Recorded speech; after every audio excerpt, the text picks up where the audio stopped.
Biconditional. The statement P implies Q and Q implies P is shortly written as P if and only if, या फिर इसको biconditional भी कहते हैं. P if and only if Q called the biconditional or equivalence. It is read as P if and only if Q. P if and only if Q is true only when both statements P and Q are true, or both the statements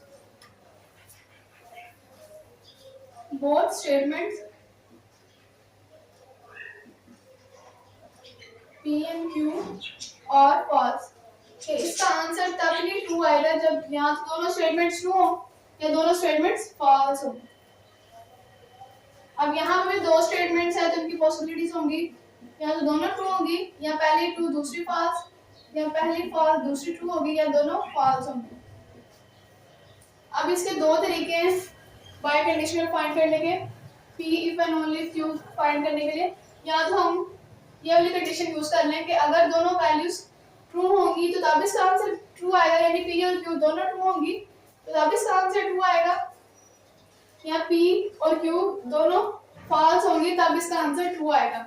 या तो हम directly ये वाली condition use करके तो यहाँ से ये निकाल सकते हैं P if and only if Q. Directly आप निकाल सकते हैं, सिर्फ ये वाला टेबल बनाए पी क्यू और P if and only if Q, सिर्फ ये तीन ब्लॉक्स बनाए और ये वाली कंडीशन यूज करते हुए हम P bye conditional Q find कर सकते हैं. अगर दोनों ट्रू हो तो आंसर ट्रू आएगा, अगर दोनों ट्रू है तो आंसर ट्रू आएगा, अगर दोनों फॉल्स है फिर भी आंसर ट्रू आएगा, अदरवाइज फॉल्स होगा. ट्रू सिर्फ तब होगा जब या तो दोनों ट्रू होगी या दोनों फॉल्स होंगी. एक तो इसका ये तरीका है. दूसरा तरीका ये है कि हम पहले फाइंड कर लें P implies Q, उसके बाद Q implies P, ये दोनों फाइंड कर लें, फिर इन दोनों का एंड ले लें तो ये दोनों सेम होंगे, ये इन दोनों का आंसर इक्वल आएगा. यानी ये जो सारी स्टेटमेंट है ये इसके इक्वल है P bye conditional of Q. ये दोनों स्टेटमेंट्स इक्वल है. या तो आप ये फाइंड कर लें या ये वाली कंडीशन फाइंड कर लें, दोनों का आंसर सेम आएगा. और आपको जो इजी लगता है आप इन दोनों में से वो कर सकते हैं. पहले हम P implies Q फाइंड करते हैं, यानी हमने P से Q की तरफ जाना है, P से Q की तरफ जाना है. अब हमने ये इससे पहले किया था if P then Q वाला. हमने T को क्या कंसीडर किया था कि वो गुड हैबिट्स है और F को बैड हैबिट्स, यानी कि एक अच्छा इंसान अगर अच्छे के पास जाएगा तो अच्छा हो जाएगा. अब यहाँ से अगर अच्छा इंसान बुरे के पास जाएगा तो वो बुरा बन जाएगा. जब बुरा इंसान अच्छे के पास जाएगा तो वो अच्छा बन जाएगा, और जब बुरा बुरे के पास जाएगा तो वो खुद को अच्छा ही समझेगा. अब हमने Q से P की तरफ जाना है. पहले हम P से Q की तरफ गए थे, अब हमने Q से P की तरफ आना है, यानी इस साइड पे आना है. अब अच्छा इंसान अच्छे की तरफ आएगा तो अच्छे के पास जाएगा तो अच्छा बन जाएगा. अब बुरा इंसान अच्छे के पास जाएगा तो वो अच्छा बन जाएगा. अच्छा इंसान बुरे के पास जाएगा तो वो बुरा बन जाएगा, और बुरा इंसान बुरे के पास जाएगा तो वो खुद को अच्छा ही समझेगा. अब हमने इन दोनों का एंड लेंगे, जब हम इन दोनों का एंड लेंगे तो हमारे पास इसके इक्वल आंसर आएगा, यानी ये दोनों कंडीशन सेम है. अब एंड में क्या था, एंड का मतलब होता है और, इस एंड का मतलब होता है और, यानी कि ये वाली स्टेटमेंट ट्रू होगी और ये वाली स्टेटमेंट जब ट्रू होगी तब ही इसका आंसर ट्रू आएगा, अदरवाइज इसका आंसर फॉल्स आएगा. अगर एक भी स्टेटमेंट फॉल्स होगी तो इसका आंसर फॉल्स है. अब दोनों स्टेटमेंट्स ट्रू है तो इसका आंसर ट्रू आएगा. अब यहाँ पे एक स्टेटमेंट फॉल्स हो गई तो इसका आंसर फॉल्स आएगा. अब यहाँ पे भी एक स्टेटमेंट फॉल्स हो गई तो इसका आंसर फॉल्स आएगा. यहाँ पे दोनों स्टेटमेंट ट्रू है तो इसका आंसर ट्रू आएगा. तो ये देखें इन दोनों का आंसर बिल्कुल सेम है. चाहे हम इस मेथड से सोल्व करें कि पहले P implies Q फाइंड कर लें, फिर Q implies P फाइंड कर लें, इन दोनों का एंड ले लें तो ये आंसर आएगा. या फिर हम डायरेक्ट ये वाली कंडीशन यूज कर लें कि आंसर कब ट्रू आएगा, जब दोनों कंडीशंस ट्रू होंगी या फिर दोनों कंडीशंस फॉल्स होंगी तब इसका आंसर ट्रू आएगा.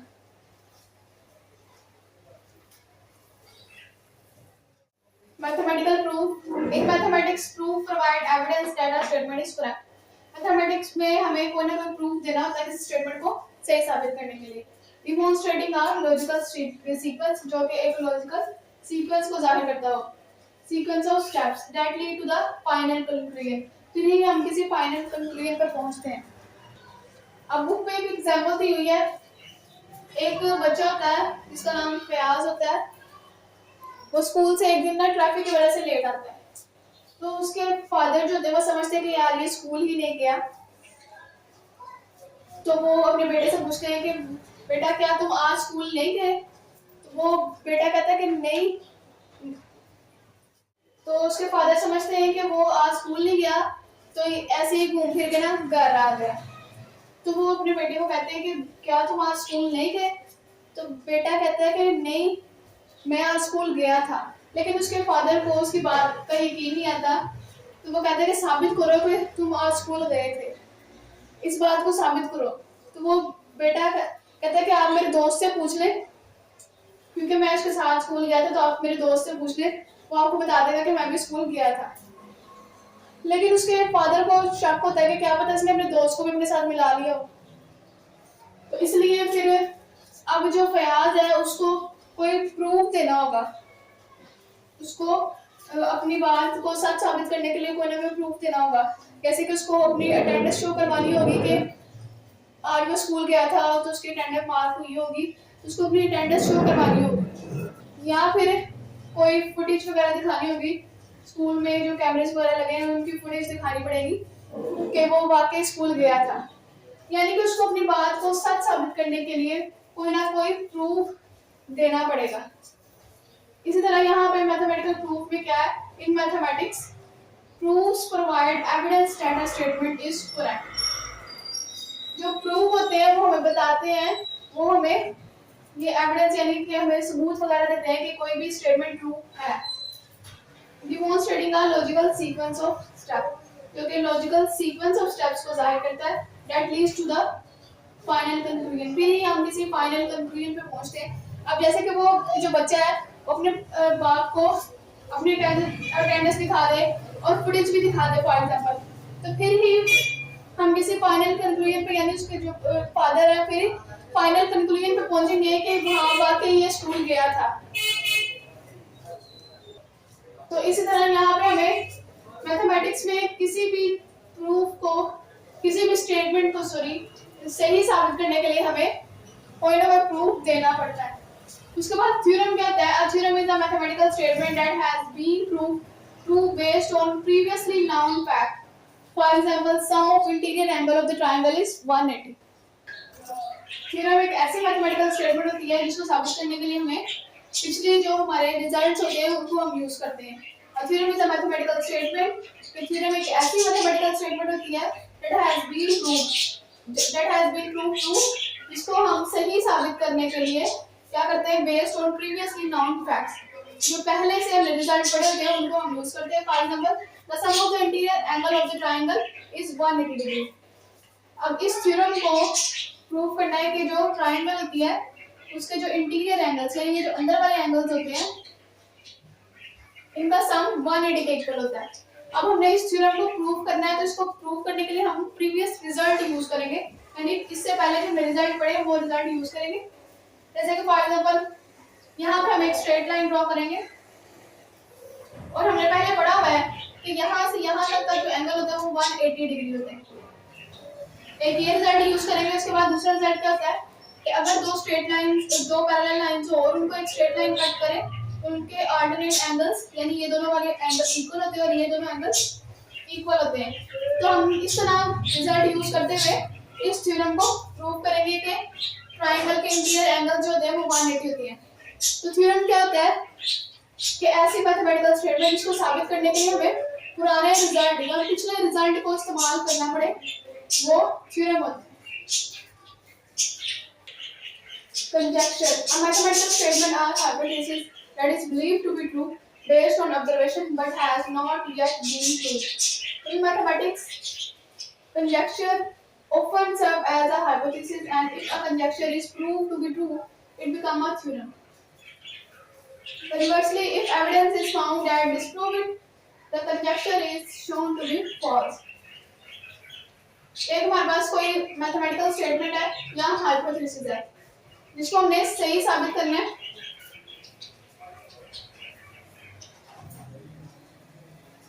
ऐसी मैथमेटिकल स्टेटमेंट जिसको हम प्रूफ किए बगैर, जिसका प्रूफ किए बगैर हम उसको सही मान लेते हैं, उसको हम कंजक्शन कहते हैं। ऐसी मैथमेटिकल स्टेटमेंट जिसको हम प्रूफ किए बगैर उसको सही मान लेते हैं, वो कंजक्शन होती है। और मैथमेटिक्स में जो कंजक्शन होता है वो एज अ हाइपोथेसिस यूज होता है। हाइपोथेसिस क्या होता है? मान लेना, फर्ज कर लेना। तो यहाँ पे हम मान लेते हैं कि हमारी स्टेटमेंट जो है वो ट्रू है, बगैर प्रूफ किए हम अपनी स्टेटमेंट को ट्रू मान लेते हैं। If a conjunction is prove to be true, अगर हम कंजक्शन को प्रूव कर दें तो फिर वो कंजक्शन तो नहीं रहेगा, वो तो थ्योरम बन जाएगा, क्योंकि थ्योरम में एक ऐसी मैथमेटिकल स्टेटमेंट होती है जिसको हम प्रूव करते हैं प्रीवियस रिजल्ट यूज करते हैं। तो अगर वो रिजल्ट प्रूव हो गया, यानी कि कंजक्शन जो है अगर हम इसको सही साबित कर दिया तो वो थ्योरम बन जाएगा। उसके बाद conversely if evidence is found that disprove, अगर हमें कोई ऐसा सबूत मिल जाए जो स्टेटमेंट को यानी कंजक्शन को गलत साबित कर दे, अगर हमने किसी बात को सही माना हुआ था, हमने इसको प्रूव किए बगैर हमने मान लिया था कि वो स्टेटमेंट ट्रू है, तो वो कंजक्शन होता है। लेकिन अगर हमें उससे रिलेटेड कोई एविडेंस यानी कोई सबूत मिल जाए कि ये स्टेटमेंट गलत है, जो हमने स्टेटमेंट मानी हुई थी, सही मानी हुई थी, वो स्टेटमेंट एक्चुअली गलत है, तो फिर जो कंजक्शन है वो भी गलत हो जाएगा, वो फॉल्स हो जाएगा।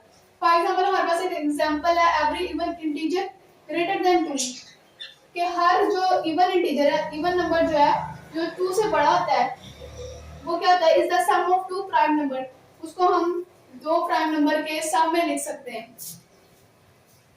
कोई भी इवन इंटीजर जो 2 से बड़ा होता है हम उसको दो प्राइम नंबर के सम में लिख सकते हैं। अब 2 से बड़ा कोई इवन इंटीजर, अब इवन इंटीजर हम 2 से बड़ा ले लेते हैं 6। अब एक इवन इंटीजर है, एक इवन नंबर है और वो 2 से बड़ा भी है। अब हम इसको दो प्राइम नंबर के सम में लिख सकते हैं। प्राइम नंबर कौन सा होते हैं? जो सिर्फ अपने टेबल में आते हैं। अब हम इसको दो प्राइम नंबर के सम में लिखते हैं, तो हम इसको कैसे लिखेंगे? 6 को दो प्राइम नंबर के सम में। अब कोई ऐसे दो प्राइम नंबर जिनका सम करें तो हमारे पास 6 आ जाएगा। तो 3 एक प्राइम नंबर है और 3 दो प्राइम नंबर, इनको अगर हम ऐड करेंगे तो हमारे पास आंसर 6 आ जाएगा। उसके अलावा दूसरी एग्जांपल कंसीडर कर लेते हैं। 10 हमारे पास एक इवन इंटीजर है। अब इसको हम दो प्राइम नंबर के सामने लिख सकते हैं। अब दो प्राइम नंबर कौन से होंगे? एक 3 और एक 7, यानी कि 3 और 7 को दो प्राइम नंबर्स को अगर हम ऐड करें तो हमारे पास एक इवन इंटीजर 10 आ रहा है। तो कोई भी नंबर जो 2 से बड़ा होगा हम उसको दो प्राइम नंबर के सामने लिख सकते हैं। 10 को हम 3 + 7 लिख सकते हैं और 10 को 5 + 5 भी लिख सकते हैं। तो ऐसी मैथमेटिकल स्टेटमेंट जिसको हम साबित किए बगैर ही सही मान लेते हैं, वो क्या होता है? Conjunction. Axiom, a mathematical statement which we believe to be true without any evidence or requiring any proof. कि ऐसी मैथमेटिकल स्टेटमेंट जिसको हम सही मान लेते बगैर किसी सबूत या उसको प्रूव किए बगैर या साबित किए बगैर हम उस स्टेटमेंट को सही मान लेते हैं, इसको क्या कहते हैं? Axiom. The following are the statement of axiom. ये जो नीचे है ये सारी एक्सियम की स्टेटमेंट्स है। पहली स्टेटमेंट क्या है एक्सियम की? Through a given point infinitely many lines can pass, कि एक पॉइंट में से लातादाद जो लाइनें हैं वो गुजर सकती है। जैसे एक पॉइंट है, इनफाइनाइटली होता है कि जो कभी खत्म ना हो, बहुत ज्यादा लाइंस। ये एक पॉइंट है, इसमें से बहुत ज्यादा यानी इनफाइनाइटली लाइंस इसमें से पास कर इधर से सिर्फ एक पॉइंट में से इनफाइनाइटली मेनी लाइंस जो है वो पास कर रही हैं। Euclid exams a straight line can be draw between any two points, कि किसी भी दो पॉइंट्स के दरमियान में हम एक स्ट्रेट लाइन ड्रा कर सकते हैं। फॉर एग्जांपल ये हमारे पास दो पॉइंट्स है, इसके दरमियान हम एक स्ट्रेट लाइन ड्रा कर सकते हैं।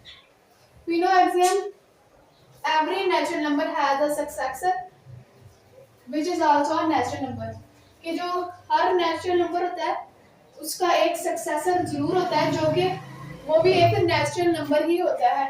सक्सेसर होता है कि बाद में आने वाला। अब नेचुरल नंबर, कोई भी नेचुरल नंबर हमारे पास, फॉर एग्जांपल हमारे पास नेचुरल नंबर है 3, अब इसका सक्सेसर क्या होगा, यानी इसके बाद वाला नंबर क्या होगा? 4।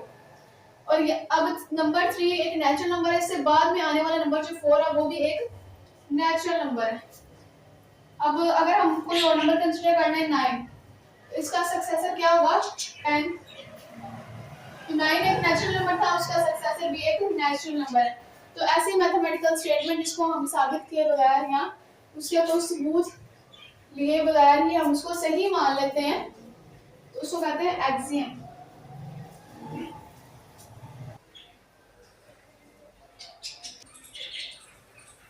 Axiom of extensionality: two sets are equal if they have same element। ये दो सेट्स तब इक्वल होंगे अगर उनके एलिमेंट सेम होंगे। फॉर एग्जांपल हमारे पास एक सेट है,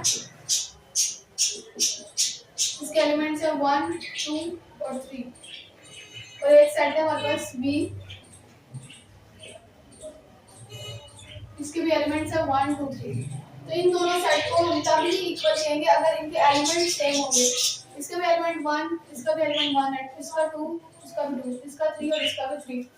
तो हम दो सेट्स को इक्वल तभी कहेंगे अगर उनके एलिमेंट सेम होंगे। Axiom of power set: any set has all of its subsets. कि कोई भी ऐसा सेट होता है कि उसके पास उस सेट के सारे सबसेट्स होते हैं, उसको पावर सेट कहते हैं। जैसे कि कोई सेट है, तो हमारे पास कोई एक सेट है जिस सेट में इस सेट के सारे सबसेट्स मौजूद होंगे। पहले एम्प्टी, फिर 1, पहले सिंगल एलिमेंट लिखेंगे 2 3, फिर पहले एलिमेंट को फिक्स करेंगे, उसके साथ बाकी एलिमेंट्स लिखेंगे 1 2 1 3। उसके बाद दूसरे एलिमेंट को फिक्स करेंगे, उसके साथ बाकी जो आगे वाले एलिमेंट्स होंगे वो लिखेंगे, पीछे वाले एलिमेंट्स नहीं लिखेंगे। 2 को फिक्स करेंगे, 2 के साथ 3 लिखेंगे। उसके बाद 3 को फिक्स नहीं करेंगे, 3 लास्ट वाला एलिमेंट है, तो इसके बाद कोई एलिमेंट नहीं है, तो इसके बाद 3 को हम फिक्स नहीं कर सकते। अब तीनों एलिमेंट्स लिखेंगे 1 2 3, यानी कि any set has all of its subset. कोई ऐसा सेट जरूर होता है, जैसे कि हमारे पास कोई सेट है कि जिसके पास इस सेट के सारे सबसेट्स मौजूद हैं। उसके बाद पोस्टुलेट क्या होता है? Any idea that is suggested or accepted as a basic principle for a further idea is formed or developed from it। यानी कि कोई ऐसा आइडिया जिसको हम बेसिक कंसीडर करते हुए उसको यूज करते हैं कि यही हमारे पास बेसिक रिजल्ट है, उसको बेसिक मानते हुए उसको यूज करते हैं। कब तक बेसिक माना? जब तक कोई नया आइडिया, उसमें से कोई नया आइडिया ना बन जाए। Further ideas form are developed from it. कब तक उसको बेसिक मानेंगे उस आइडिया को? जब तक कोई नया आइडिया, उसमें से कोई नया आइडिया ना हमारे पास आ जाए, तब तक उस आइडिया को हम बेसिक कंसीडर करेंगे। Odd integer: the integer of the form 2n plus 1 where n belongs to integer are called odd integers।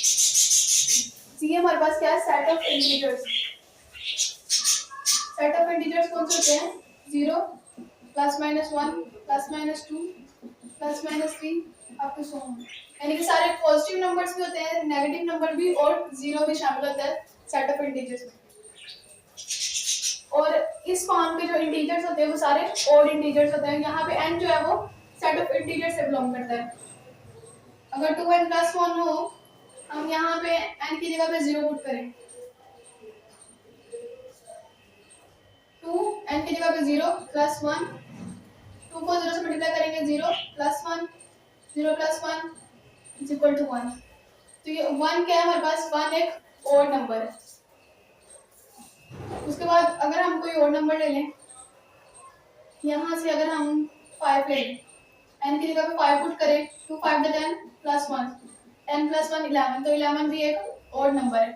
तो इस फॉर्म के जो इंटीजर्स हैं, इस शक्ल के जो इंटीजर हैं वो सारे ऑड इंटीजर्स हैं। और यहाँ पे n कहाँ से आ रहा है? Set of integers. यानी कि यहाँ से इंटीजर से कोई भी नंबर हम ले और n की जगह पे वो नंबर पुट करते जाए तो हमारे पास ऑड नंबर्स ही आएंगे। उसके बाद इवन इंटीजर्स कौन से होते हैं? Integers of the form 2n where n belong to set of integer are called even integer। अब जो इवन इंटीजर होते हैं वो इस फॉर्म में होते हैं।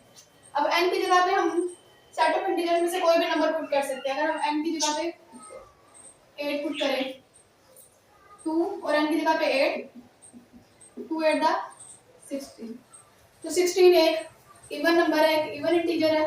तो यहाँ पे हम n की जगह पे कोई भी वैल्यू पुट करेंगे ना, अगर हम n की जगह पे 0 पुट कर देते हैं 2 0 0, तो 0 भी एक इवन नंबर है, यानी कि इस फॉर्म के कोई भी हमारे पास जो नंबर होंगे वो इवन इंटीजर्स होंगे। n की जगह पे हम कुछ भी पुट कर सकते हैं 0 1 2 3 4, वो सेट ऑफ इंटीजर से बिलोंग करना चाहिए। तो इस फॉर्म के जो नंबर्स होंगे वो इवन इंटीजर्स होंगे और जो 2n + 1 की फॉर्म में होंगे वो ऑड इंटीजर्स होंगे।